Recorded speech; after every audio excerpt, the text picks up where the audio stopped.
안녕하세요. 저는 평택 사는 꽃다운 30대입니다. 요즘 날씨가 아침 저녁으로 쌀쌀한데 다들 감기 조심하고 계신가요? 저는 한동안 감기에 걸려 고생 좀 했거든요. 다들 환절기 때 감기 조심하길 바라며 제 이야기를 들려드리도록 할게요. 저에게는 10년 넘게 연애한 남자친구가 있었어요. 10대 때부터 20대까지 저의 모든 걸 함께한 사람이죠. 군대 가면서도 기다렸고 우리는 늘 함께였어요. 저는 승무원을 꿈꿨지만 제가 몸에 안 좋은 관계로 지상직 근무로 대신해야 했죠. 그렇게 한동안은 무기력증까지 온 저에게 남자친구는 위로이자 비타민이었어요. 우리는 함께 울고 웃고 행복한 연애를 하던 어느 날 남자친구가 저에게 물어봤죠.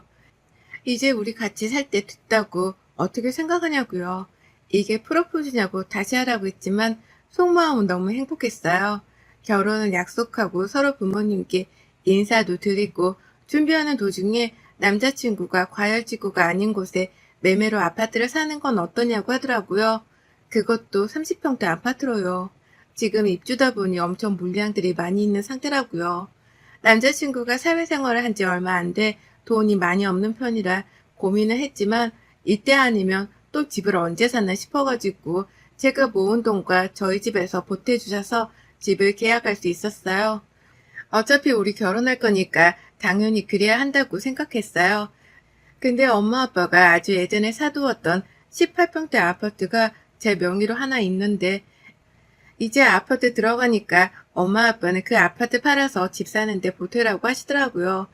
원래 그냥 제 이름으로만 해놓은 줄 알았는데 결혼할 때 주려고 생각했다고 팔고 보태서 사라고 하시더라고요. 이제 진짜 집도 해결이 됐겠다. 결혼 준비만 남은 상태라 하루하루가 너무너무 행복했어요. 근데 남자친구가 지금 제가 살고 있는 집을 자기 누나한테 살라고 하면 안 되냐는 거예요. 지금 집은 그냥 오피스텔인데 부모님이 가지고 있는 거라 제가 싸게 전세금 내고 살고 있었거든요. 제 집도 아닌데 좀 그렇잖아요. 자꾸 남자친구랑 예비시댁에서 욕을 하니까 저도 엄마 아빠한테 이야기를 해본다 하고 그렇게 일단락 되었어요. 엄마 아빠는 전세나 월세로 해줄 테니까 금액적인 부분도 거의 반값으로 해주겠다고 하셨어요. 그렇게 남자친구 누나한테 제가 살고 있는 집으로 이사하라고 말씀드리고 저는 그 집으로 이제 이사 준비를 시작하기로 했죠. 그렇게 결혼 준비를 하나둘씩 해가고 있는데 자꾸 어머님이 저희 보고 골라줄 테니 같이 가자고 하시는 거예요. 저희는 그냥 혼수를 카드로 다 구매하기로 했거든요. 그래서 알겠다 하고 같이 가서 막 보는데 어머님이 우리 집도 너무 냉장고가 낡아서 바꿔야 하는데 우리 집 세탁기도 너무 오래돼서 바꿔야 하는데 하면서 옆에서 그러시더라고요. 근데 그런 이야기를 듣는데 남자친구가 말을 잘해야 하는데 엄마 내가 다는 못 사주지만 가장 바꾸고 싶은 거 하나 우리가 해줄게. 결혼 선물로 이러는 거예요. 저랑 상의도 없어요. 제가 진짜 너무 어처구니가 없었지만 그냥 알겠다 싶었죠. 그 직원분이 냉장고나 세탁기는 TV랑 다르게 전원을 켜는 게 아니어서 진열되어 있는 상품이 그러면 조금 더 보태서 사시면 지금 너무 할인율이 좋아 세탁기랑 냉장고를 살 수 있다고 그러시더라고요. 어머님은 그러면 저희 보고 자기는 진열된 상품을 살 테니 돈만 좀 보태주면 나머지는 어머님이 내신다고 하시더라고요. 양심은 있으셨나 봐요. 저희 혼수를 다 고르고 계약하고 어머님 거를 봐드리고 있는데 어머님 목록에 세탁기, 냉장고, TV, 에어컨 이렇게 계약이 되어 있었네요. 다 진열 상품으로 주문하셔서 가격이 엄청 저렴하더라고요. 그래서 여기에서 내드리기로 했던 돈은 내어드리고 다른 건 어머님이 내셨어요. 그렇게 집 들어가는 가구, 가전부터 시작해서 결혼 준비까지 하려니까 쉽지가 않았어요. 이렇게 준비하는 것도 힘든데 어머님이 자꾸만 이것저것 간섭을 하시는 거예요. 물론 걱정되시는 마음이 이야기하시는 것도 알죠. 아는데 사람 마음이 그런 게 아니잖아요. 사사건건 제가 뭘 할 때면 자꾸만 딴지를 걸길래 아직 결혼도 안 했는데 이러면 결혼하면 얼마나 더 심할까 싶어서 마음이 착잡하더군요. 그렇게 아둥바둥 결혼식까지 끝내고 드디어 신혼집으로 입주하는 날이 되었어요. 서울에서 멀리 떨어져 있는 곳이기도 하지만 그래도 30평대 이 정도 금액으로 매매를 할 수 있다는 것만으로도 사실 정말 행복했죠. 입주해서 입주 청소하고 고칠 부분들 싹 고치고 드디어 가정가구가 들어오는 날이었어요. 남편은 회사에 나가봐야 하는 상황이라 나가고 저 혼자 가정가구들 배치를 위해서 일찍 집으로 출발해서 기다리고 들어오기 시작하는데 기사님이 배치하고 놔주시는데 제가 보았던 가전들이 아닌 거예요. 아예 색도 다르고 모델명도 다른 것 같고 해서 우리 집으로 이게 오배송이 된 건가 싶어서 기사님께 기사님, 제가 시킨 물건들이 아닌 것 같은데 혹시 잘못 배송 온 게 아닌가요? 라고 물었죠. 그랬더니 서류들을 몇 개 보고 여기가 맞다고 하는 거예요. 주소도 확인하고요. 근데 제가 시킨 물건들과 너무 달라서 그 가전제품 샵에 다시 전화를 했어요. 안녕하세요. 저 그때 계약하고 간 사람인데요. 지금 기사님이 설치해 주시는데 제가 그때 계약하고 갔던 제품들이 많이 달라서요. 공기청정기랑 자잘한 제품들은 맞는데 큰 제품들은 너무 달라서요. 혹시 이게 계약이 잘못된 건가 싶은데요. 물어보니 자꾸만 맞다고 하시는 거예요. 근데 계약서를 보더니 제가 계약하고 간 물건들과 어머님이 계약하고 간 물건들이 바뀌어져 있었다는 거예요. 그래서 제가 노발대발하면서 이게 무슨 일이냐, 다 들어왔는데 계약서가 그럼 바뀐 거냐 따져 물으니 그건 아니고 어머님이 따로 전화가 와서 저랑 다 이야기가 되었다면서 TV랑 냉장고, 세탁기는 그 집에 들어갈 제품들을 저희 주시고 제가 계약했던 물건들은 아들네 집으로 보내면 된다고 하셨다는 거예요. 그래서 당연히 가족이니까 이야기가 돼 있나 보다 하고 다시 전화를 안 해보셨다는 거예요. 이건 정말 말이 안 되는 일이잖아요. 너무 화가 나서 남편에게 전화해서 이 이야기를 알렸더니 남편이 자기 엄마한테 전화해본다고 하더라고요. 그리고 몇 분 후에 남편이 엄마가 처음에는 자기가 그런 적 없다고 하더니 나중에는 제가 고른 게 너무 예뻐서 그런 거라고 미안하다고 그러셨대요. 아니 이게 무슨 말이 되는 소리인지 싶어서 그럼 지금 당장 바꿔야겠다고 얘기하니 남편은 그냥 우리가 그것만 다시 사자 이러는데 무슨 돈이 썩어나는 것도 아니고 지금 반품도 안 되는데 어떻게 쓰냐고 엄청 화냈죠. 가전제품 샵 직원도 확인 못 해보고 보내드린 잘못도 있어 3개 다 제품은 환불이 안 되고 세탁기랑 냉장고는 쓰고 TV는 추가 금액만 받고 다른 걸로 바꿔주신다고 하시더라고요. 어머님의 어처구니 없는 행동으로 인해 저는 그때부터 어머님 말이라면 참을 수가 없게 되었어요. 저희 집이 남편네보다 잘 사는 건 맞지만 그 잘 살기 위해 저희 부모님도 저도 노력한 건 생각도 안 하고 숟가락만 얻어가려는 어머님의 심보가 저는 너무 화가 났습니다. 그 사건이 있은 후에 어머님은 저에게 전화와서 아무렇지 않은 척 이야기하시길래 저는 네 이러고 끊어버렸어요. 보통 부모님들은 자기 자식들을 위해 더 하나라도 좋은 거 해주려고 노력하는데 어머님은 말로만 저러니 정말 화가 나더라고요. 이런 결혼 생활을 바라고 결혼한 게 아닌데 허탈하기만 했고요. 제가 이럴수록 어머님은 더더욱 저를 못살게 굴었고 저는 그럴 때마다 눈 감고 귀 닫고 말았죠. 그렇게 저의 결혼 생활은 너무나 힘들어져만 갔고 남편이랑 싸우는 날도 많았습니다. 10년 넘게 연애했던 남편의 모습은 너무나 달라져 있기 때문에 더 힘들기도 했어요. 그러다 남편네 누나죠. 형님이 결혼한다고 하시네요. 형님 또한 성격이 만만치 않은데 한 몇 년 전에 결혼했다가 이혼하셨거든요. 근데 혼인신고를 안 해가지고 이혼도 아니라고 늘 하시지만 몇 년 산 거면 그건 이혼 아닌가요? 어머님이 저에게 누나 결혼하니까 이번에 좋은 선물 하나 해주라고 그러는데 참 자기가 해주면 됐고 왜 우리한테 떠넘기지? 그냥 또 저러나 보다 하고 말려는데 집에 애비 사이가 오기로 했다고 저보고 음식을 준비하래요. 그래서 제가 어머님께 어머님 저 바빠서 음식 준비 못해요. 그냥 다 사갈게요. 요새는 사 먹는 음식이 더 싸고 사도 잘 몰라요. 라고 했더니 네가 이제 시어머니를 우습게 아냐면서 또 화를 버럭 내셨어요. 듣는 둥 마는 둥 하다가 알겠다고 했죠. 그리고 제가 한 음식처럼 모두 다 사서 반찬통에 담아서 시댁으로 갔습니다. 시댁에 가서 상을 차리며 저는 형님한테 언니라고 그냥 불러서 언니라고 칭할게요. 언니 애비 남편이 인사를 받더라고요. 고기랑 과일이랑 해서요. 그랬더니 우리 시어머니 뭘 이런 걸 사왔냐면서 자기네 집에 올 때는 아무것도 들고 오지 말라고요. 속으로 욕 많이 했어요. 참 저런 가식 이러면서요. 앉아서 식사를 하는데 결혼식장부터 이런저런 얘기를 하더라고요. 그렇게 식사 자리가 끝나고 뒷정리를 하고 집에 가는데 남편이 저에게 언니네 애비 남편이 언니가 결혼한 걸 모른다네요.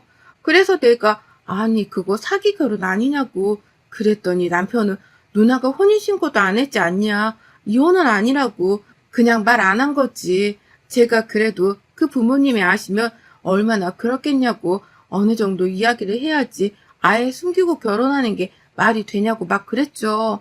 엄마가 괜히 그런 거 말해서 흠잡히면 그렇지 않냐면서 다들 숨기자고 했대요. 뭐 나중에 들키면 알아서 해라 이러고 말았어요. 그러고 돌아오는 명절에 저희 분노가 폭발한 사건이 있었죠. 남편네 아버님, 저희 시아버님은 저희 결혼하기 1년쯤에 지병으로 돌아가셔서 명절에는 꼭 아버님 제사와 산소에 갔다 오곤 해요. 저는 결혼하고 맞는 첫 명절이라 어머님이 말씀은 안 하셔도 제가 준비를 하려고 했어요. 예전에 제가 남편이랑 10년 연애하면서 부모님이랑 대판 싸우고 집을 나와 아무데도 갈 데가 없었던 날이 있었거든요. 그때는 뭔가 남편한테도 전화하기가 그래서 혼자 덩그러니 역 앞에 앉아 있었는데 그때 아버님께서 그때는 남자친구의 아버님이었죠. 저를 몇 번 보신 적이 있었는데 제가 혼자 앉아 있으니 가출했다고 생각하셨나 봐요. 저에게 제 이름을 부르면서 우리 아들 여자친구 아니냐면서 아저씨가 안 그래도 집에 들어가기가 아쉬웠는데 같이 밥 먹자고 해주시더라고요. 그러더니 제가 진짜 그때 떡볶이를 좋아했는데 떡볶이랑 김밥이랑 튀김이랑 잔뜩 사주시고 아이스크림도 같이 먹으면서 이런저런 이야기를 해주셨어요. 그리고 집 앞까지 저를 데려다 주신 적이 있으신데 아직도 그 일만 생각하면 울컥해요.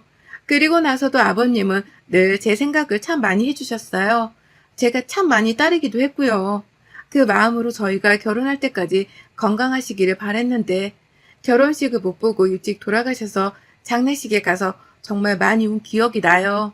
그래서 아버님 기일에는 여자친구로서도 늘 참여해서 이제 며느리가 돼서 제가 아버님 재산을 꼭 지내드리고 싶다고 했거든요. 그렇게 첫 명절이 되고 저는 정말 열심히 음식을 만들었어요. 아버님이 각종 전을 정말 좋아한다고 하셔서 제사 때는 꼭 어머님이 전을 되게 많이 만들어 놓으시더라고요. 사실 전 부치기는 명절 음식 준비할 때 가장 많은 시간과 공들이는 일이잖아요. 근데도 저는 아버님이 얼마나 좋아하실까 해서 열심히 만들었어요. 음식을 만들고 있는데 저보고 어머님이 대뜸 전화 와서 이번에 전 어느 종류 할게? 그러시더라고요. 그래서 저희 먹을 것도 있고 해서 한 5가지 정도 할까 한다 했더니 이번 명절에 언니네 애비 시댁에 가져갈 전도 만들려고 하시는 거예요.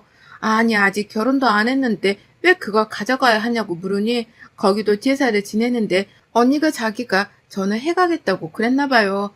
예쁨 받으려고요. 근데 그게 끝이 아니라 거기 애비 시댁에서 그럼 이것저것 해오라고 해서 그거를 해가야 하는데 그럼 여기에서 3가지는 더 추가로 해야 한다고 더 많이는 만들 테니 그냥 여기 안에서 해서 보내겠다고 라고 했죠. 그랬더니 그거 만드는 게 뭐가 어렵냐면서 저보고 만들라고 하는데 그러면 몇 시간 동안 남편이랑 저만 전을 부쳐야 한다. 다른 것도 하지 못한다. 아버님 제사도 제가 맡아서 한다고 해서 하는데 지금 남의 집 제사 음식까지 제가 해야 하냐 그랬죠. 또 노발대발 하셔서 이번에 좋은 사람 만나 너희 누나랑 시누이가 결혼한다는데 너는 왜 이렇게 이기적이냐면서 그러는데 제사 올리는데 시어머니랑 또 다투고 싶지 않아. 그냥 알겠다고 하고 끊었어요. 그때도 남편이 회사 일이 바빠 명절 전날 출근하느라 혼자서 하고 있는데 엄마는 제가 제사 준비하는 거 아니까 도와주러 오셨더라고요. 그렇게 하루 종일 전 부치고 음식 만들고 명절 당일이 돼서 시댁으로 거의 새벽부터 갔어요. 언니는 자기 빨리 가야 한다고 오라 그래가지고 가서 언니가 가져갈 거부터 싸서 보내려고 하는데 시어머니가 열어보더니 아니 내가 지금 고추전 해오라고 했지 왜 다른 걸 해서 얘를 보내냐 욕먹이게 이러시는 거예요. 그래서 고추전까지 하려고 했는데 시간이 너무 없었다. 저희 엄마도 와서 도와주셨는데 그냥 이번에는 이렇게 가라고 잘 말씀드렸어요. 그랬더니 시어머니가 갑자기 제가 만들어 온 전을 싱크대에 버리시는 거예요. 그러면서 언니한테 엄마가 돈 줄 테니까 그냥 사서 가라고 지금 전집에 전화해 주겠다고요. 아니 이게 무슨 말인지 방구인지 모르겠는 거예요. 그 순간 화를 주체하지 못하고 소리를 질렀어요. 아니 이게 지금 뭐 하는 짓이세요? 남편이랑 시어머니랑 언니가 놀라 저를 쳐다보는데 아버님께 너무 죄송하지만 제사 준비해온 제 음식들을 다 싱크대 안으로 쑤셔 박았어요. 그리고 어머님이 싱크대에 버렸던 전들을 다시 주워 담아서 라겐나통에 넣어서 언니한테 줬어요. 가져가라고. 왜 제가 남의 집 제사 음식까지 해야 하는지 모르겠는데 저희 엄마가 언니네 주라고 같이 만든 음식인데 이렇게까지 해야 되겠냐고. 가져가서 드리라고. 안 드리면 언니네 ABC댁에 전화해서 언니가 이혼한 거 숨김없이 다 불어버릴 줄 알라고요. 그랬더니 시어머니가 네가 미쳤냐면서 삿대질 하는데 더 이상 이 집 며느리 못하겠다고 했네요. 이 집 며느리로 살다가는 제 명에 못 살 것 같다고요. 어머님이 이런 식으로 나오시면 저 가만히 못 있어요. 어머님이 가장 바라는 언니 결혼 제가 제 손으로 파토낼 거예요. 언니 몇 년 동안 사실혼 관계 이혼당했다. 근데 혼인신고 안 해서 이혼이라고 생각하지 않아서 이야기를 안 하셨다는데 어떻게 생각하냐. 그 집 되게 보수적인 집으로 알고 있는데 이 사실을 알면 언니를 과연 받아줄지 의문이다. 그러니 저 건들지 말라. 그리고 언니가 지금 살고 있는 집 부모님께 말할 거니 짐 빼서 나와라 하고 거실로 가서 어머님네 수많은 화분 중 미니 화분을 들어 TV에 던지며 말했죠.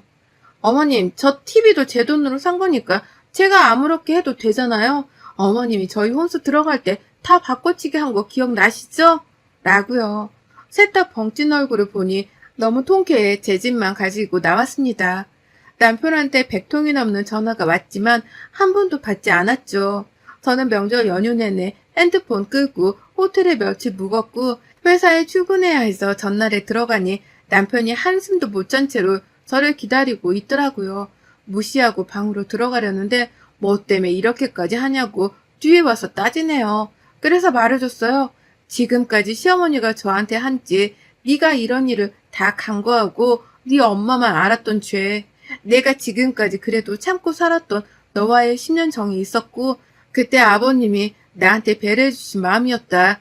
그리고 니네 엄마도 아버님이 살아계실 땐 안 그랬다고 하니 혼자 계시는 것이 마음이 나도 아프기 때문에 그런 꼬장들 다 받아준 거다. 근데 그 도를 지나치는데 너는 가만히 있는 게 맞냐고 그랬죠.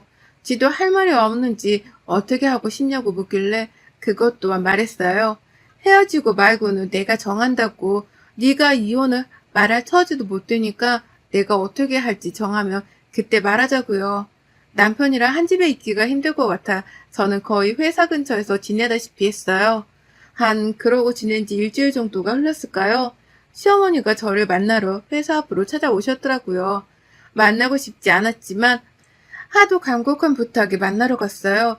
그랬더니 저에게 어머님이 갑자기 통장 하나를 건네주시더라고요. 그 통장에는 거의 1억이 가까이 들어있었는데 왜 이걸 나한테 주나 싶어서 왜 이걸 저한테 주세요? 라고 여쭤보니 그동안의 일 너무나 미안하다고 자기가 어른으로서 그렇게 했으면 안 됐는데 아버님 돌아가시고 자기가 신부가 너무 못돼진 것 같다고 용서가 될지 안 될지는 모르겠지만 나로 인해 이혼하는 건 원치 않으신다고요. 이 돈은 아버님이 나중에 저한테 꼭 주라고 하셨다고요. 그리고 그 통장과 들어있는 아버님 편지를 읽고 저는 아무 말도 할 수가 없었어요. 새아가에게 네가 이 편지를 보고 있을 때쯤이면 아마 나는 이 세상에 없을 수도 있다는 생각이 드는구나. 아가야, 우리 아들과 같은 학교에 다니고 있는 처음 너의 모습을 보던 날 인사를 씩씩하게 건네는 너의 모습이 아직도 눈에 선하구나. 우리 아들이 참 부족한데 옆에서 늘 챙겨주는 너의 모습에 이 아버지는 항상 고마움을 느꼈구나.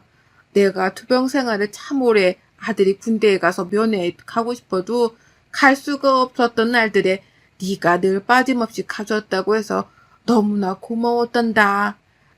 직접 건네줄 수 있으면 너무나 좋았겠지만 그러지 못해 미안하구나 새아가야. 결혼을 하고 살아가면서 힘든 일이 많을 때 이 아버지 편지를 꼭 기억해 주었으면 한다. 혹시라도 우리 아내가 또 우리 아들과 딸이 너를 힘들게 하는 순간이 온다면 나에게 미안해하지 말고 너의 삶을 언제든지 떠나도 좋단다. 나는 가족으로 살아. 허물들을 다 덮고 지냈다지만 나의 부재로 인해 부족한 우리 와이프와 딸과 아들의 부족함을 용서해 주길 바란다. 늘 밝고 찬란했던 너의 모습이 오랜 투병 생활에도 행복함을 느끼게 해줬단다.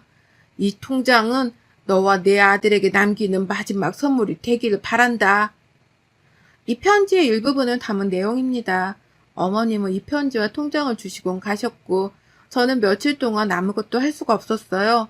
저는 그렇게 다시 결혼 생활로 돌아갔고 이 일들이 있고 나서는 많은 것들이 변했어요.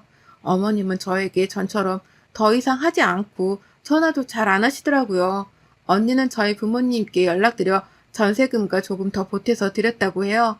감사하다고 인사도 드렸나 봐요. 저의 생활은 전과 다를 바 없어졌지만 아직 남편이라도 조금 서먹해요. 남편이 미안해서 제가 들어오면 집안일도 자기가 하고 제 눈치를 엄청 보는데 저도 그냥 대면대면하니 지내고 있네요. 곧 다가오는 언니 결혼식에 아버님이 함께 계시지 못해 많이 쓸쓸할 생각에 이번 명절에는 다 같이 아버님 산소에 다녀오려고 해요. 사람 인생이란 게 참 울고 웃고 다사다난하다지만 제 결혼 생활에서 가장 힘든 순간이 있었지만 또 이혼이라는 선택도 하려고 생각했었지만 누구나 다들 그러시겠지만 결혼도 힘들지만 이혼하는 것도 쉬운 일이 아니잖아요. 살면서 힘든 일은 또 찾아오겠지만 아버님이 주신 마음을 잊지 못할 것 같아요. 이번 명절은 처음으로 집에서 제사를 지내지 않고 산소에 가서 간단하게 지내기로 했어요. 앞으로 어머님께 우리끼리 있으니 집에서 제사 지내지 말고 산소에 한번 갔다 오자고 하시더라고요. 아직 어머님을 마음으로 용서하지 못했지만 가족이니까 용서하려고 노력하려고 해요. 여러분들의 명절은 어떠신가요? 혹시 시댁 때문에 힘든 분들이라면 제 이야기가 여러분들께 조그마한 위로가 되었으면 좋겠습니다. 여러분의 생각은 댓글로 남겨주세요. 오늘도 시청해 주셔서 정말 감사합니다.